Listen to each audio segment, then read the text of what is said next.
Muy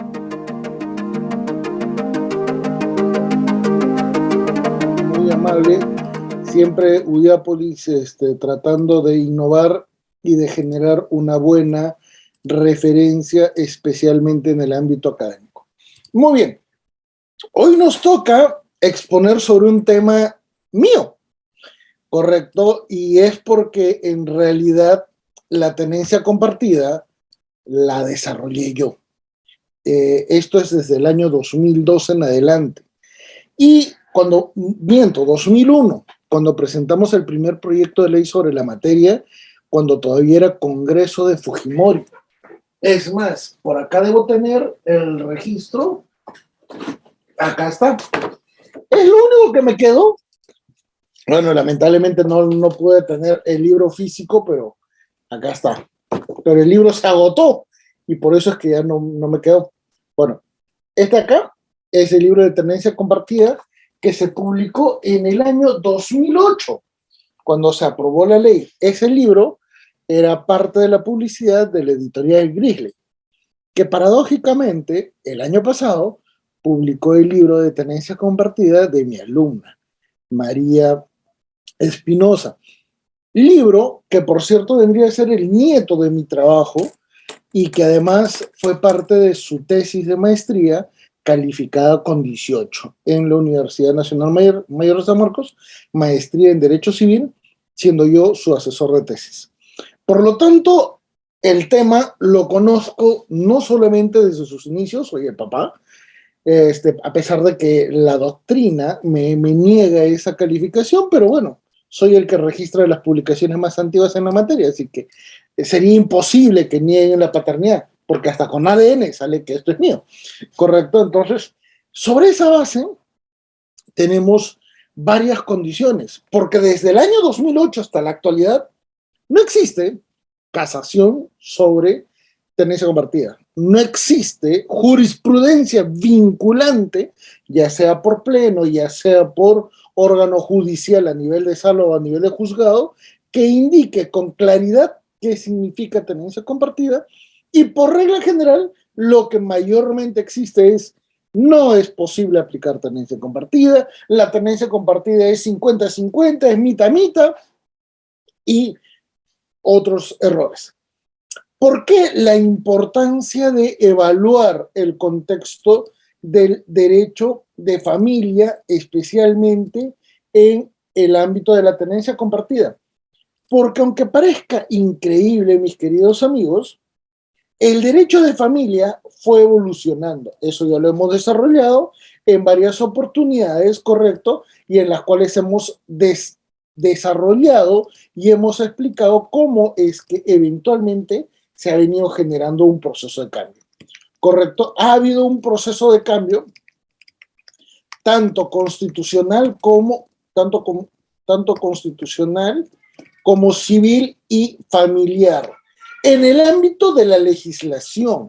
En otras palabras, estamos ante una nueva etapa, ¿correcto? Y por eso vamos a especificar algunas referencias que van a ser muy importantes y vamos a detallar 3 al menos, ¿correcto? Para que ustedes puedan observar por qué es importante esta condición. Principalmente por un gran elemento que es institucional. El Estado de Derecho no solo es evaluado por la población, en particular por los justiciables, sino también por la Corte Interamericana de Derechos Humanos. Por lo tanto, ya les es muy negativo e imposible que los órganos judiciales puedan ejecutar cualquier acción sin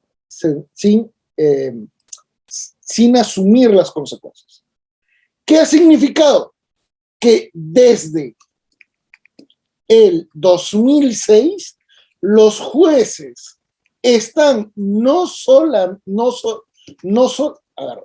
solamente obligados a fundamentar sus decisiones conforme al inciso 5 del artículo 139 de la Constitución, sino que además, desde el año 2006, los jueces están obligados a fundamentar, pero a la misma vez, y evaluar la exigibilidad de sus decisiones. Por una razón muy particular. La mayoría de los jueces no lo sabe, pero ellos tienen una función que se llama executio, que forma parte de sus atribuciones en el ámbito del ejercicio de su jurisdicción, ¿correcto? Y los jueces, una vez que emiten la sentencia, tienen que hacer el seguimiento. Forma parte de, es algo implícito. El gran detalle está que la mayoría de los jueces cree que con emitir su sentencia ya tiene la capacidad de, ¿qué cosa? De archivar el expediente y se acabó, ¿correcto? Sobre esta base, véase además que estamos, ¿qué cosa? La sociedad peruana tiene elevados niveles de violencia familiar. Violencia desde lo social, político, económico, estructural, pero incide en lo familiar, ¿correcto? ¿Y esto qué es lo que ha provocado? ¿Correcto? El gran volumen de casos de violencia contra la mujer impacta en la realidad familiar. Y esto es lo principal que se ha evaluado en el ámbito de la tenencia compartida. Por eso es que no se suele aplicar.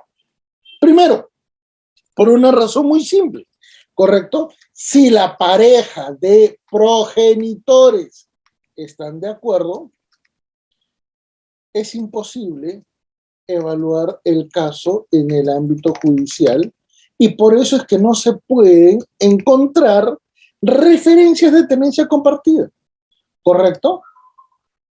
¿Quieren un ejemplo? A ver, Melissa Paredes y el gato Cuba, cuando acordaron una tenencia compartida, la hicieron en un acuerdo conciliatorio. No era necesario, pero lo hicieron.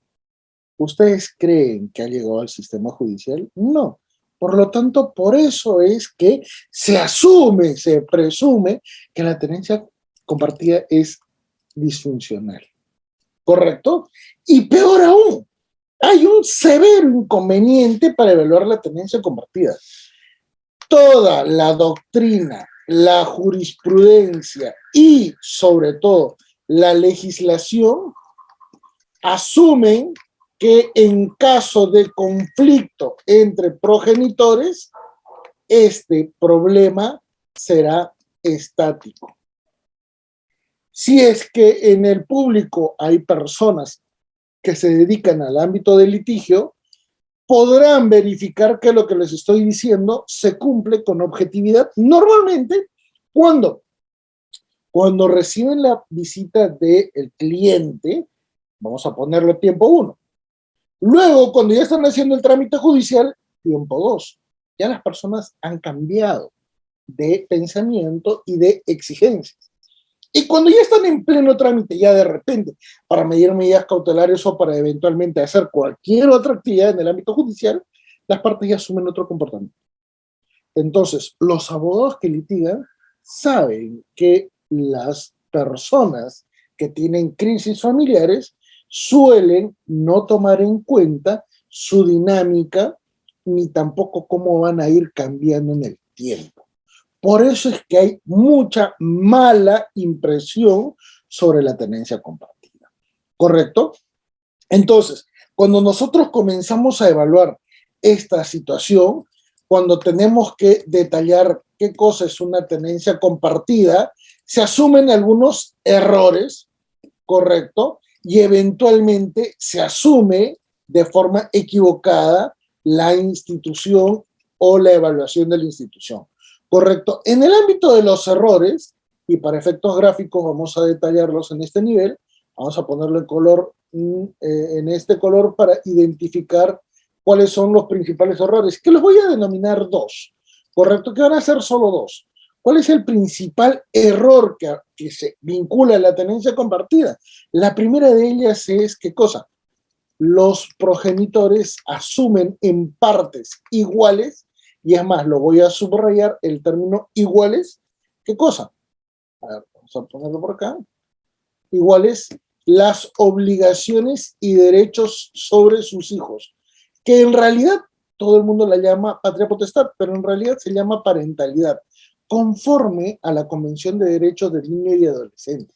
Es otro criterio, no estoy equivocándome, solo que la patria potestad alude solamente a los progenitores, cuando en realidad, hoy por hoy, gracias a la legislación, jurisprudencia, etcétera, los abuelos también tienen la posibilidad de pedir tenencia. Los tíos también tienen la posibilidad de pedir tenencia. Y por acogimiento familiar, es posible que otros integrantes de la familia puedan, ¿qué cosa? Tener la tenencia de un menor. ¿Correcto? Por eso es que no hablo de patria potestad, porque este quedó cortito, quedó limitado. Y la segunda de estas condiciones es que eventualmente se asume que siempre la pareja de progenitores se llevará mal o tendrá conflictos permanentes. Quienes han asumido la defensa en estos casos se darán cuenta que el tiempo también se convierte en un actor muy referencial, esencialmente cuando se evalúan derechos familiares, ¿correcto? Y serán conscientes probablemente de que cuando ya el conflicto llegó a los 4, 5, 6 años, ya las personas se cansaron de litigar. Por a veces circunstancias, consiguieron una pareja, eventualmente ya las condiciones de la lucha por el hijo ya son irrelevantes. ¿Por qué? Porque el hijo ya tiene 19 años. ¿Para qué quieren pelear?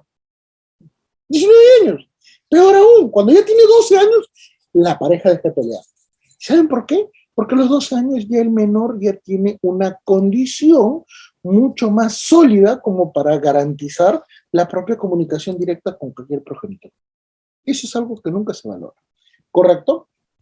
Y en cambio, ¿qué significa a nivel formal y de modo preliminar la tenencia compartida? Es un atributo de la parentalidad que reconoce en términos equivalentes los derechos y obligaciones del padre y de la madre. ¿Correcto? Como también de terceras personas. Y muchos dirán, ¿terceras personas? No, no, no, esto ya es absolutamente inconcebible. Sí, señores, terceras personas. ¿Saben por qué? Porque en el Tribunal Constitucional ustedes pueden encontrar hasta 8 sentencias, en las cuales, ojo, Tribunal Constitucional, 8 sentencias en las cuales los padres no biológicos han mantenido los derechos que planteaban a favor de los hijos no biológicos. Ya me mareó, doctor. ¿Qué significa padre no biológico, hijo no biológico? Se habla de los casos de familias ensambladas. Un ejemplo sencillo. Adán casado con Eva. Tiene a Caín y tiene a Abel. Adán se separa de Eva. Divorcio, para no hacerlo complicado. Divorcio. A los 5 años, totalmente fuera del contexto de Eva, se casa con María, ¿correcto? Y con María tiene a Pedro y tiene a Judas. Y Judas y Caín siempre han sido los hijos medio malcriados, ¿correcto? 4 hijos, 2 esposas, en términos temporales diferentes, ¿correcto? Señor, María, que es la segunda esposa, podría tener hijos no biológicos respecto de Caín y respecto de Abel, porque ella no los puede excluir. En otras palabras, si estos hijos mayores de Adán van a su casa, por ejemplo, a pasar la Nochebuena, ¿correcto? María no puede servir la mesa o eventualmente junto con Adán, los dos no pueden servir la mesa y no pueden decir, ¿saben qué? Caín y Abel comen en el primer piso, ¿ya? Y Adán y Judas y Pedro van a comer en sus camas mirando tele. No puede haber diferenciación, ¿correcto?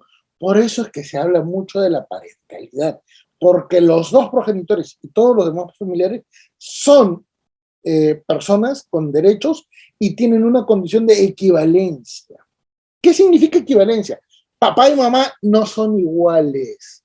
¿Por qué? Razones económicas, razones personales, razones biológicas no se justifican, ¿correcto? Pero un momento, ¿significa discriminación? No.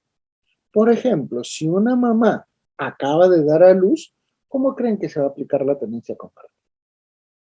¿Ustedes creen que un varón por muy buena gente, por todo lo que pudiera demostrar, ¿ustedes creen que un varón tendría a un bebé recién nacido en su casa porque se aplicó la tenencia compartida? No, ¿sí o no? Entonces, las condiciones biológicas también cuentan. Por eso se reconoce en el plano de la igualdad ante la ley que los dos son iguales. Pero en el ámbito de las relaciones personales, la naturaleza personal, económica, biológica, laboral, social, familiar es totalmente distinta. ¿Correcto? Una madre que vive en la casa de sus padres, ¿correcto? Significará que vive, ¿qué cosa? En una familia extendida. Una mamá que vive en su departamento sin el apoyo de nadie, ¿correcto? Será una familia monoparental.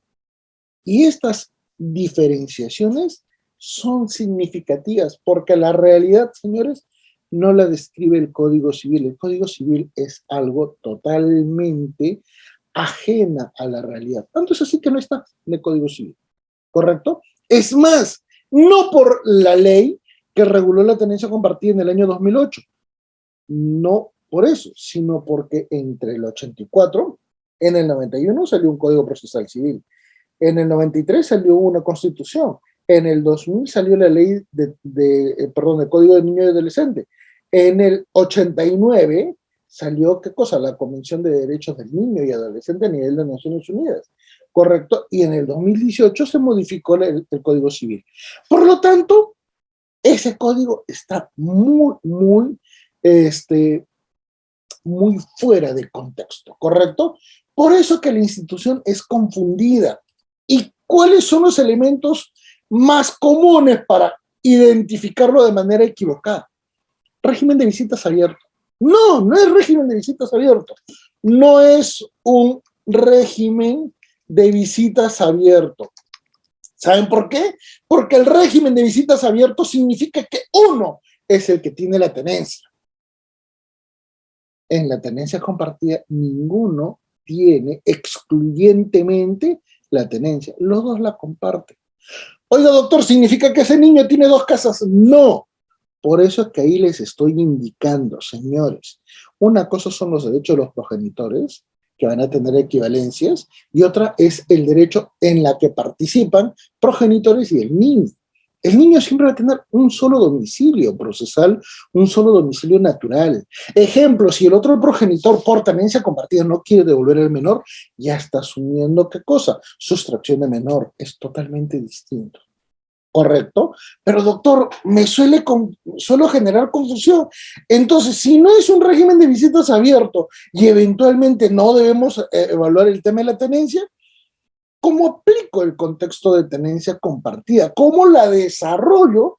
Porque me confundo. Bueno, para poder evaluar esto, tenemos que comenzar a delimitar algunas cosas, ¿correcto? La primera de ellas, entender nuestro contexto social. Nada se puede evaluar si es que no evaluamos esto. Ejemplo, señores, si nosotros no evaluamos correctamente un caso, los fundamentos de hecho no van a ser vinculantes con los fundamentos de derecho. ¿Correcto? Permítanme un segundo. Voy a prender el ventilador porque hace calor. Correcto. Entonces, por eso es importante saber, el expediente judicial es solo un porcentaje de todo el conflicto. Y es un porcentaje que solo traduce el contexto, ojo, legal, no el contexto social ni familiar. Por eso, cuando tenemos un contexto de crisis, separación, divorcio, migración, ¿cómo podríamos aplicar tenencia compartida?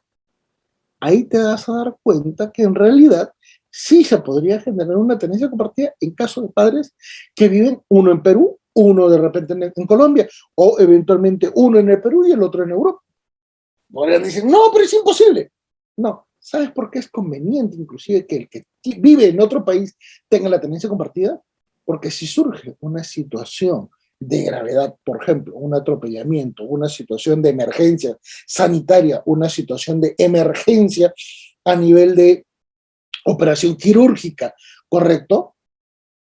El progenitor que no tiene tenencia no va a poder ejecutar algunos actos a favor de su hijo de forma inmediata.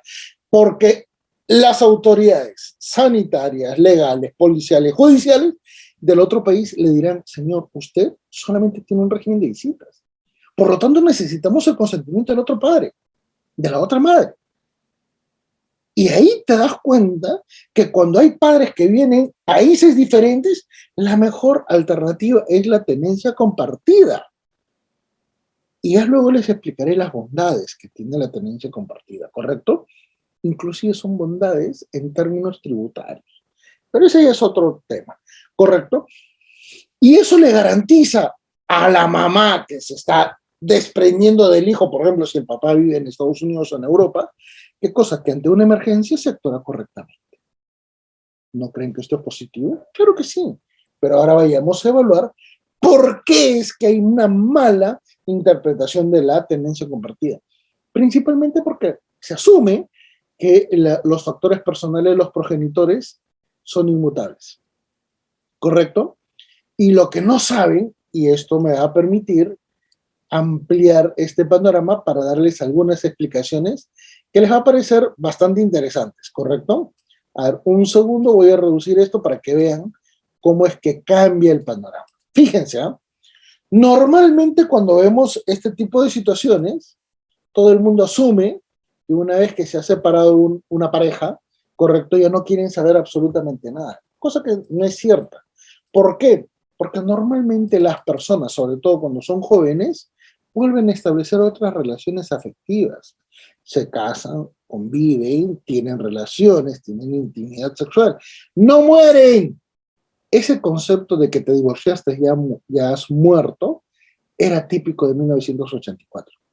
Ya no vivimos en esa época, ¿correcto? Entonces, ¿qué es lo que pasa normalmente?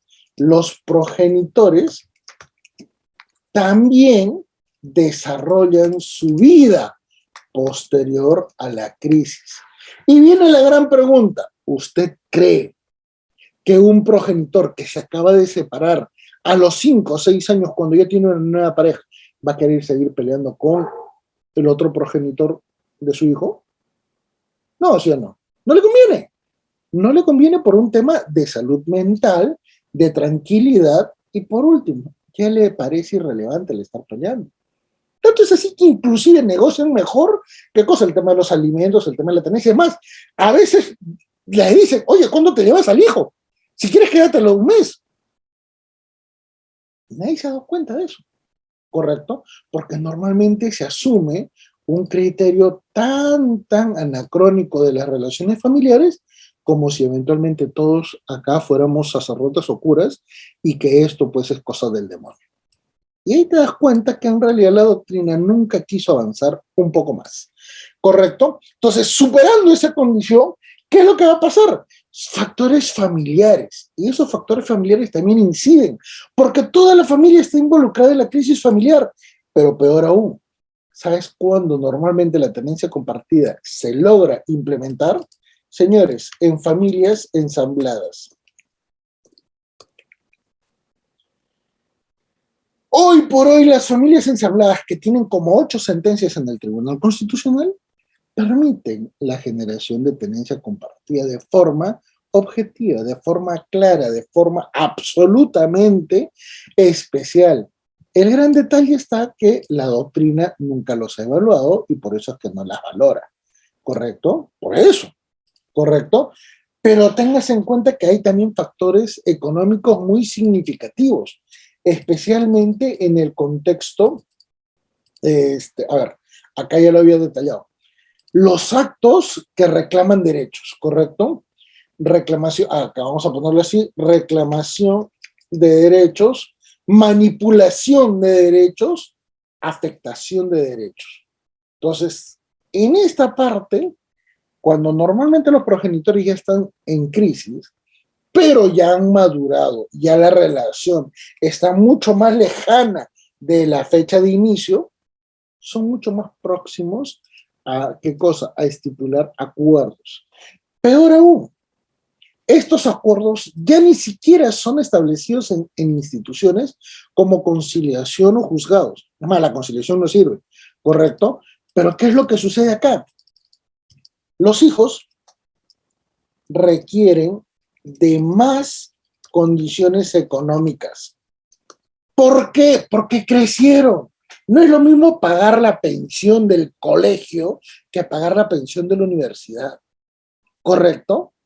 Y en esas situaciones es que a los progenitores son mucho más conscientes, porque no es lo mismo negarle los alimentos a la pareja, la expareja con la que te llevas mal, que decirle a los hijos, no, no te puedo dar alimentos, ¿correcto? Entonces surgen unas nuevas circunstancias que permiten especificar qué cosa, que los hijos ahora ya son sujetos de derecho.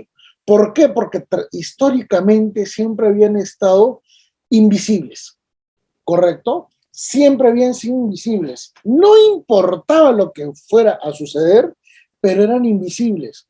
¿Y esto qué significaba? Que sencillamente no se evaluaban sus derechos.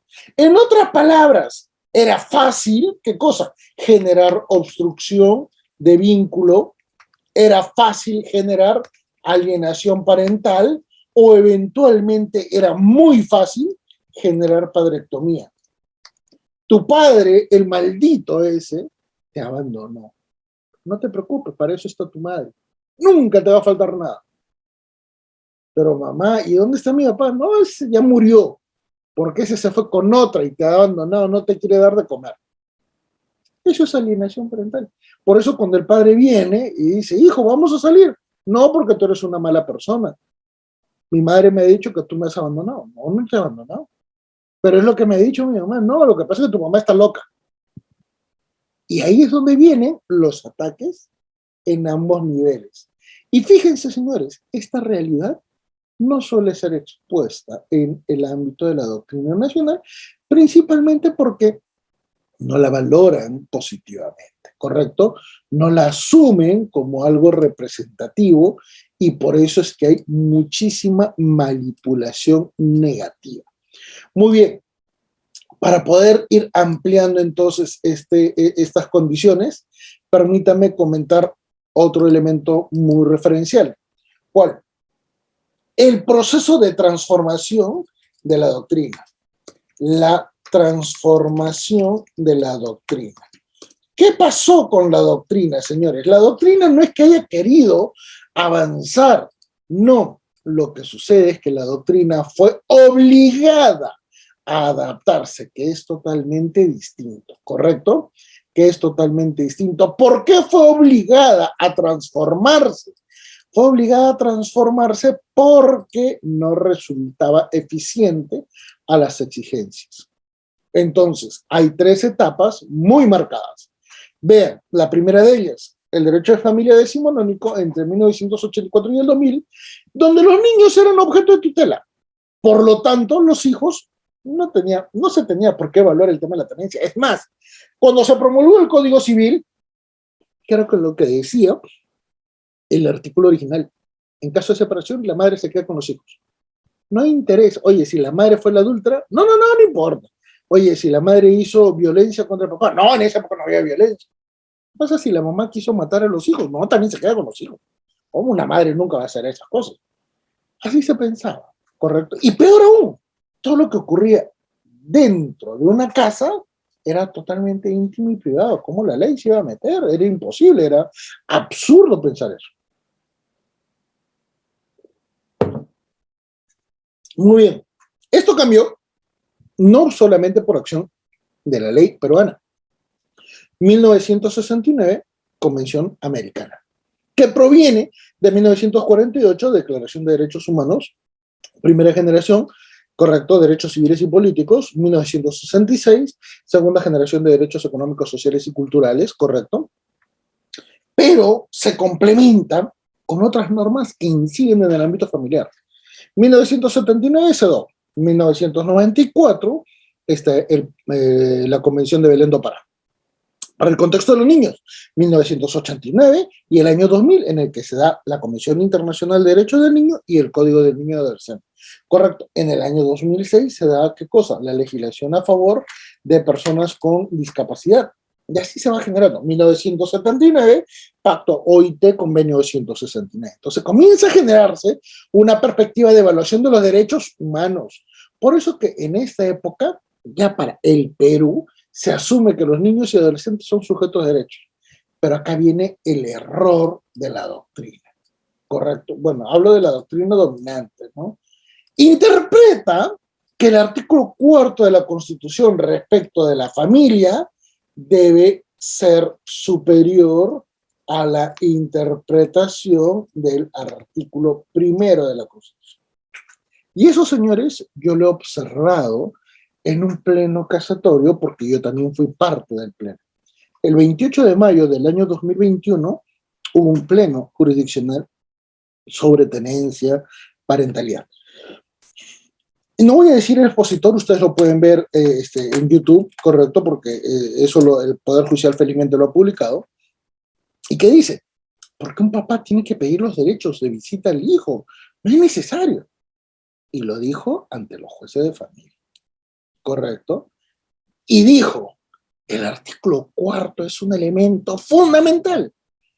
Hasta donde sabe cualquier estudiante de derecho de hasta segundo ciclo, le van a decir, el artículo 1 es el que fundamenta, ¿qué cosa? El Estado de Derecho en el Perú. Fundamenta el Estado de Derecho en el Perú. Por lo tanto, ¿cómo es posible que quieras que interprete que el artículo 4 prevalece sobre el artículo 1 de la Constitución? Cuando en realidad el orden democrático y el orden constitucional peruano establecen que todo parte de la dignidad de la persona humana. Y por lo tanto a mí no me interesa el tema de familia. ¿Por qué? Porque no estoy hablando de una institución, estoy hablando de un grupo de individuos. Y cada uno de ellos es sujeto de derechos. Por lo tanto, yo los voy a proteger primero de forma individual y luego en función a sus relaciones, a su vínculo. Y ahí viene la gran diferencia de conceptos, ¿correcto? Y luego viene el derecho procesal de familia del 2006 en adelante, donde se evalúa casuísticamente esta realidad. Y no tengo necesidad de decirlo, pero el que creó esa especialidad es el que se está hablando. Derecho procesal de familia, correcto. Yo lo hice, este es libro del 2008, correcto, pero el fundamento viene desde el año 2003. Muy bien. ¿Y qué es lo que tenemos que evaluar en este contexto? Fíjense la regla general, quiénes son los que pelean el tema de la tenencia compartida. Parejas matrimoniales, parejas convivenciales, parejas concubinas, parejas que han procreado, ¿correcto? Y que, bueno, ya no están juntas. Y lo pueden hacer en varios procesos judiciales, como también lo pueden hacer en diferentes circunstancias, y que pelean esencialmente patria potestad, tenencia, régimen de visitas y alimentos.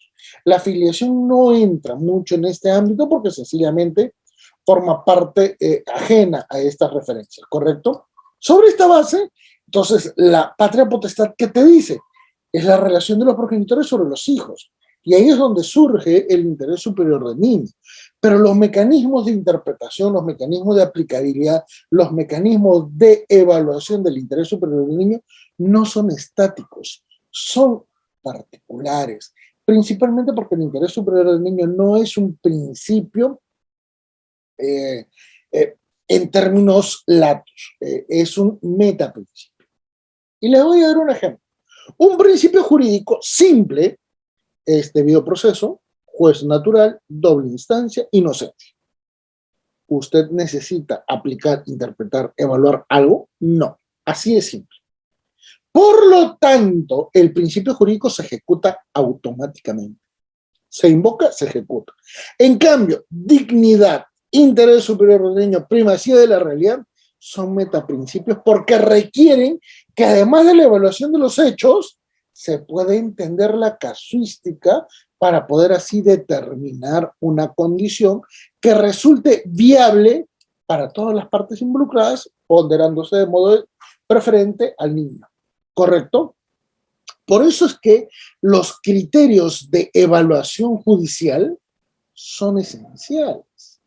Ningún juez puede entender esto porque sencillamente se le exige mucho, ¿correcto? ¿Qué es lo que se hace?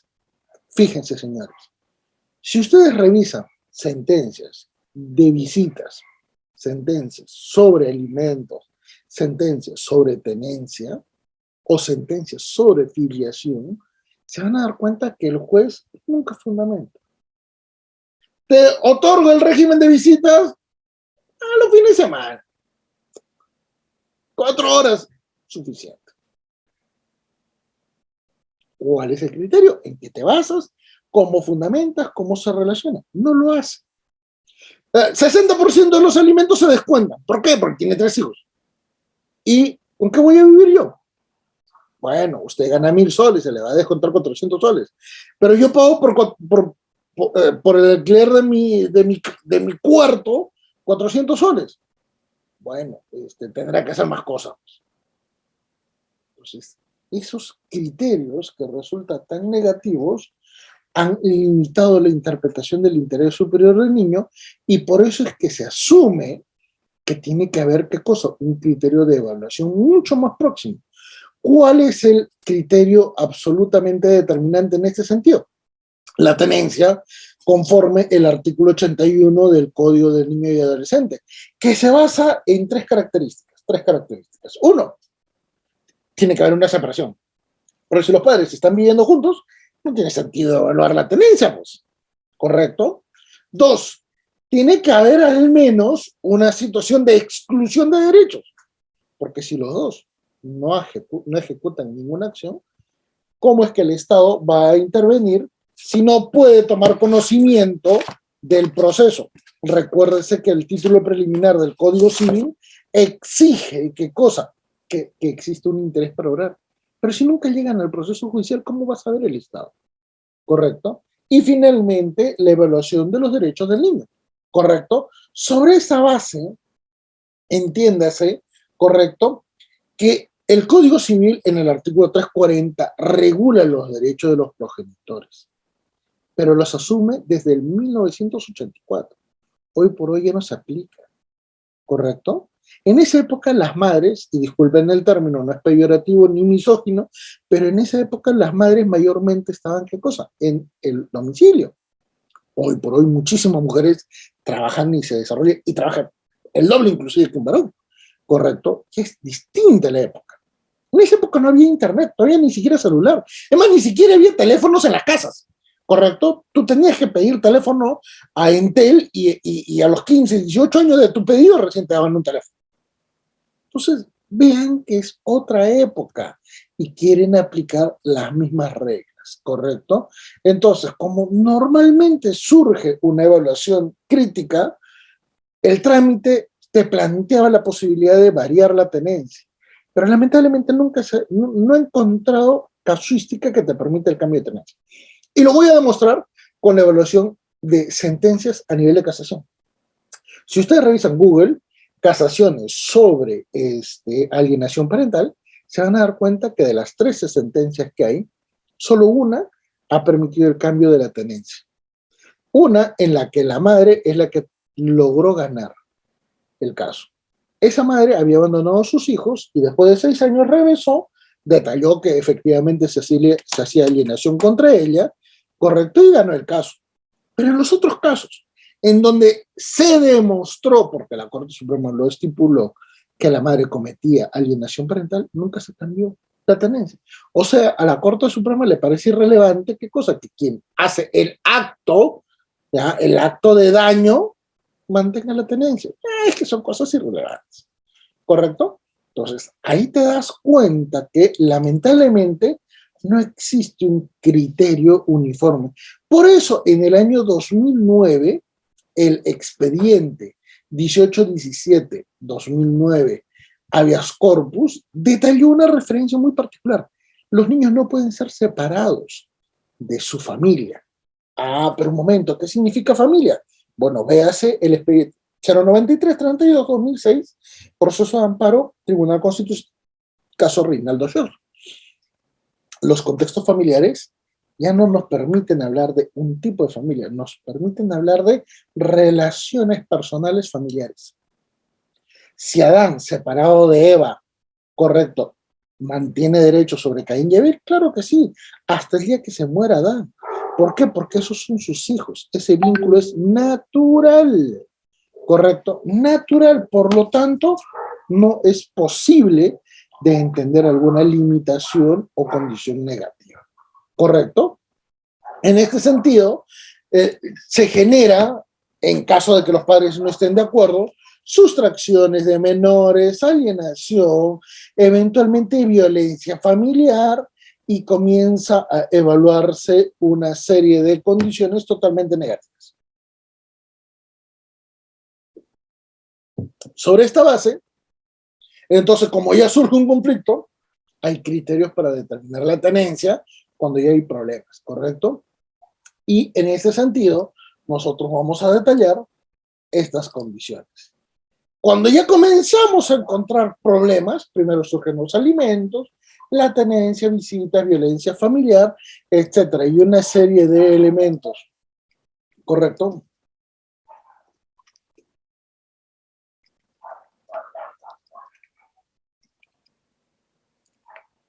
Entonces, sobre esta base, fíjense la cantidad de problemas que se van desarrollando y que nos van a permitir exponer que la tenencia se fundamente en determinados argumentos en términos nominales, lo que va a permitirnos y ahora sí ubicar el modo de aplicar la tenencia compartida.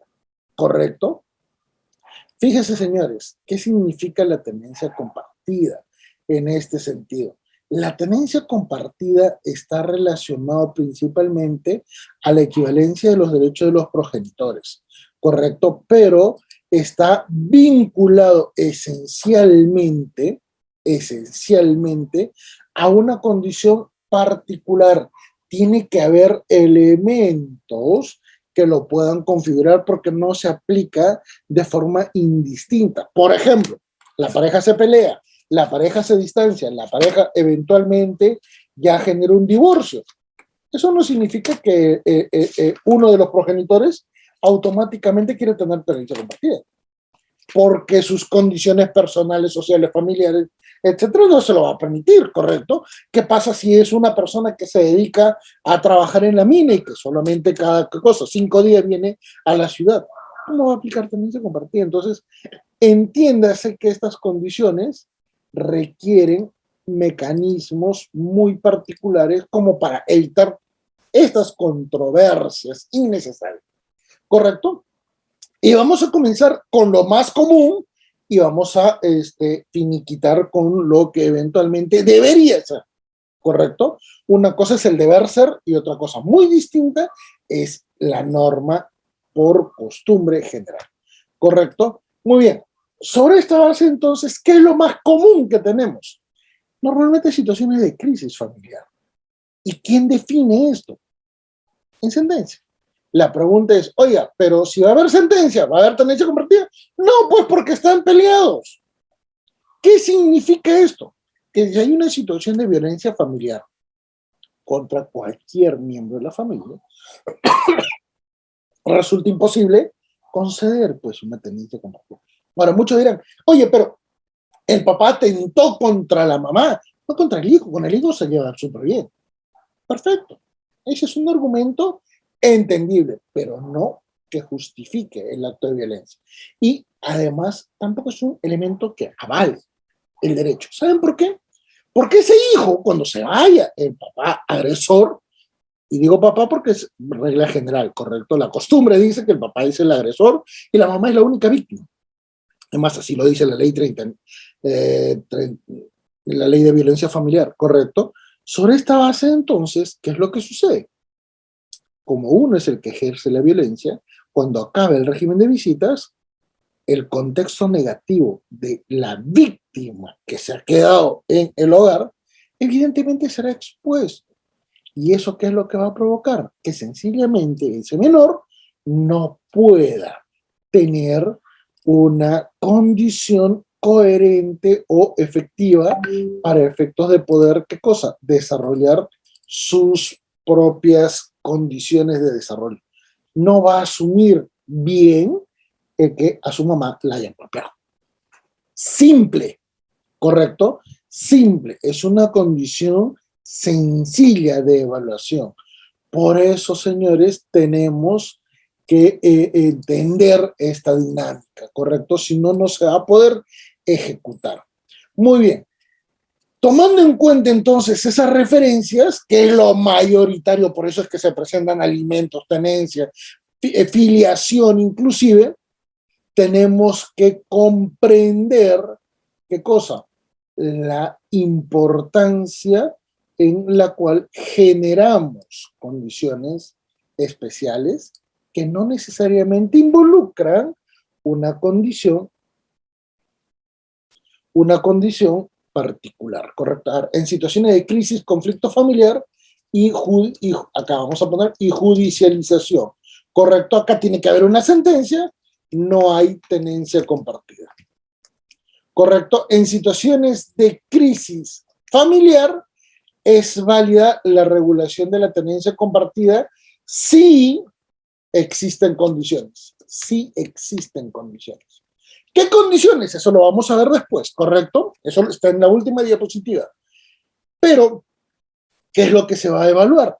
Vean, por favor, señores, que en este contexto lo que nosotros tenemos que desarrollar de forma objetiva, ¿correcto? Va a ser lo siguiente. Señores, condiciones personales, condiciones sociales, condiciones económicas, condiciones de logística. Si el señor no tiene domicilio, ¿cómo es posible que le puedan dar tenencia compartida? No tiene domicilio, ¿correcto?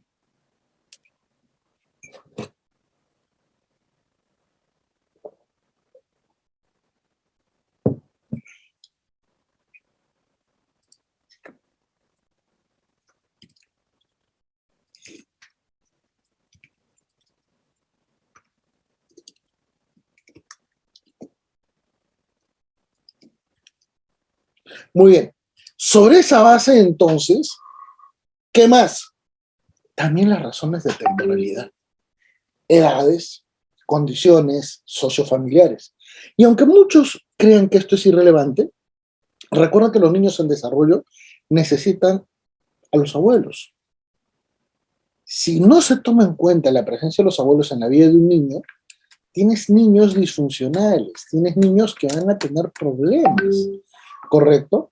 Por eso es que es muy importante entender, comprender la dinámica de nuestras relaciones familiares.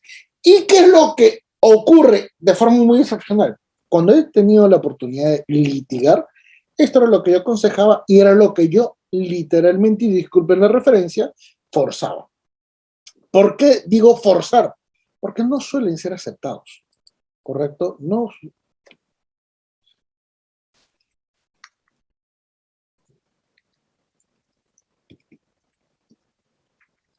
¿Ya? Entonces, sobre esa base, entiéndase que hay criterios especiales donde tú puedes conducir.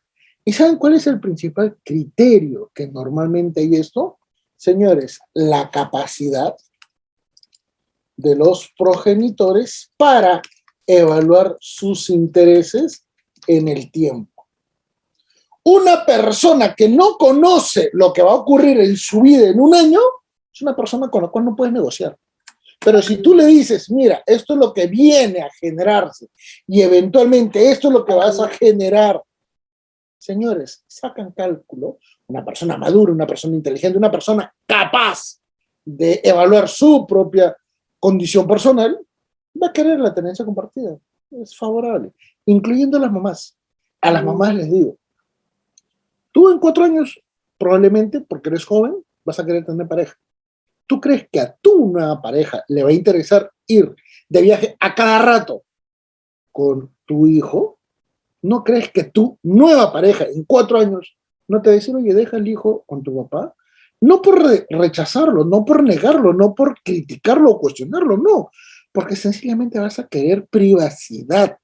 Tienes una nueva pareja. De repente tienes nuevos hijos. No es lo mismo tener. No, pero si me quiere a mí, me va a querer también con bendición. No, señores, las realidades son totalmente distintas. Pero si tú estás pensando que eso es así, significa que vas a pensar que cuando tengas 60 años, literalmente vas a seguir pensando que tu hijo sigue teniendo pues, una condición de ser un niño. Y por eso que en ese tipo de situaciones, cuando hay madurez en los progenitores, se acuerda una regulación y la suelen cumplir. Yo, por ejemplo, no voy a conciliación. La conciliación no sirve. Ahí es donde más se pelea. Yo voy a que hagan un acuerdo tipo contrato y lo legalizo notarialmente. Simple. Son capaces, son personas que pueden, ¿qué cosa? Disponer de sus derechos. Y establezco condiciones penales, establezco condiciones graduales, ¿correcto? Cosa que en una conciliación nunca se hace. Conciliación, acordamos 500 soles mensuales de pensión de alimentos y régimen de visitas viernes y sábado. Y si tiene 12 años, tiene 15 años el hijo. No, también 500 soles, pues. No se dan cuenta que los contextos cambian, ¿correcto? Y en caso de que exista una controversia, siempre indicar que en el futuro se tienen que establecer algunas reglas. Por ejemplo, ¿quién va a pagar la universidad? Cuando tengan 18 años, ¿se va a seguir manteniendo alimentos? Entonces ya mucha gente dice, no, 18 años es un día y yo dejo de pagar alimentos. Es tu hijo. ¿Le vas a hacer eso? Entonces ya comienzan a evaluarla mucho mejor. Pero para eso necesitas un abogado que evidentemente pueda decirle a los clientes o eventualmente a la contraparte que tienen que actuar diligentemente. Cosa que a veces no es fácil, ¿correcto? Por eso, ¿qué se requiere para regular una tenencia compartida? La primera de ellos, la ponderación del desarrollo del menor. No sus intereses, no su economía, su desarrollo, tranquilidad, edad, desarrollo con los abuelos. Y solo primero y luego después el interés superior del niño, porque finalmente él tiene derechos autónomos, ¿correcto? La evaluación de los progenitores, ¿correcto? De sus condiciones, de su capacidad como para poder desarrollar tenencia compartida.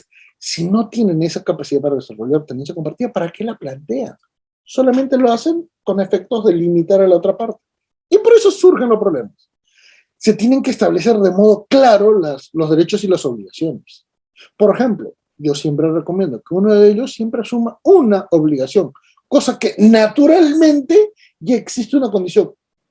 El progenitor 1 hace esto, el progenitor 2 hace lo otro. Se comparten roles, se trata de buscar una equivalencia. Ojo, no es posible llegar a veces a la igualdad, son equivalencias, ¿correcto?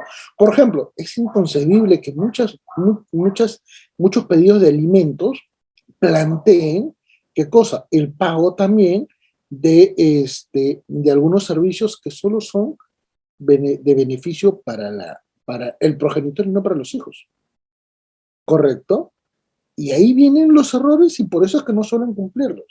Y finalmente la proyección en el tiempo, porque un niño que no crece con todo su entorno familiar, lamentablemente va a estar condenado a pelear sus derechos cuando tenga familia. Y eso es lo que están criando estos señores que están en plena controversia, ¿correcto?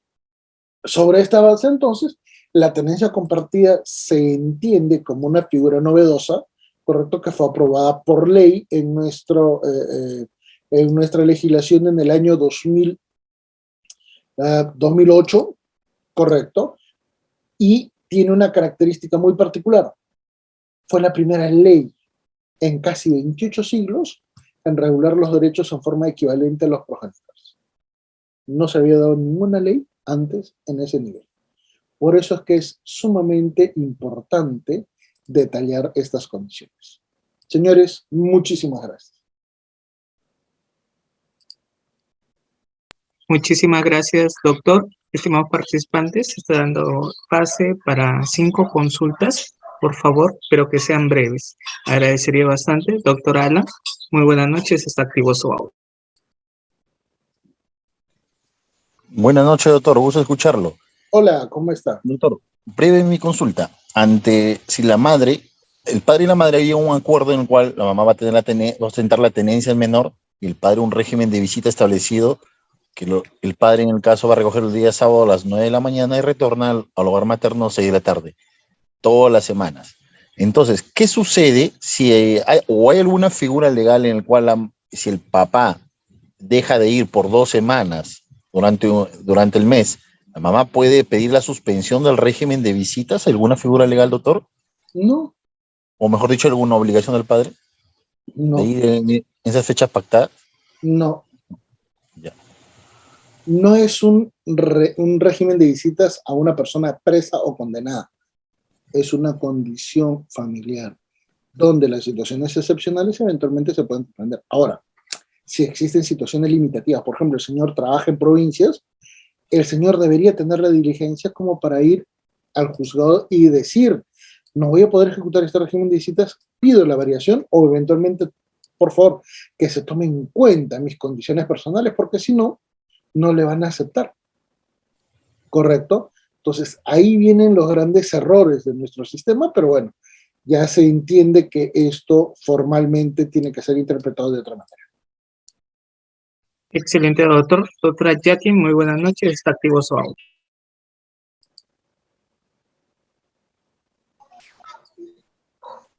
Buenas noches. Doctor, hola. Una consulta.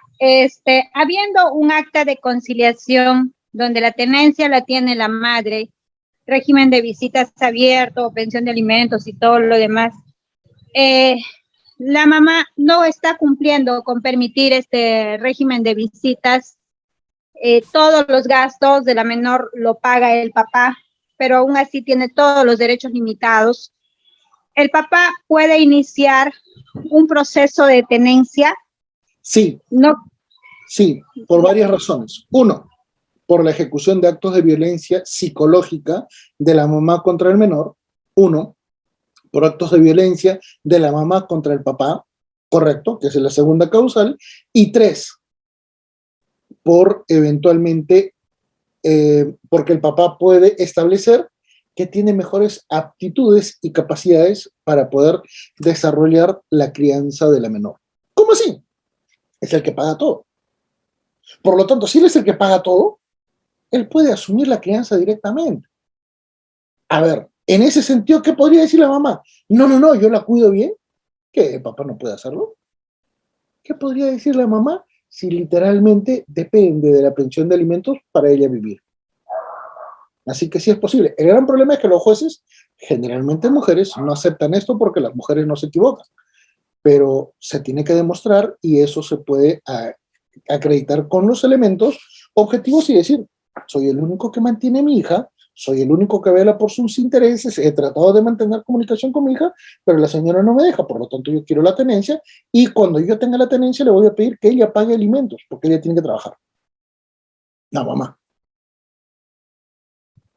Excelente, doctor. Damos paso al doctor Harry.